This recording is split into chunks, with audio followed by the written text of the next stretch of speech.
We'll guide you through how to use filters in CapCut to enhance your videos. If you find this helpful, consider subscribing and liking the video.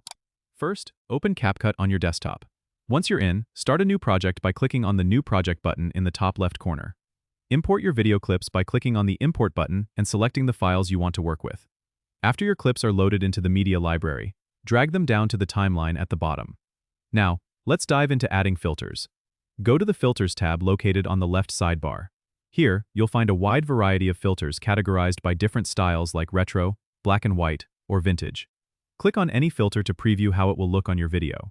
To apply a filter, simply drag it over the video clip on your timeline. You can adjust the intensity of the filter by clicking on the filter layer in the timeline, and then moving the slider that appears. This helps you get just the right look without overdoing it.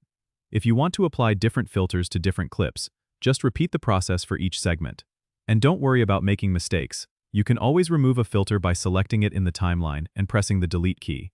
Once you're satisfied with your filters, you can proceed to edit the rest of your video or export it by clicking the Export button in the top right corner.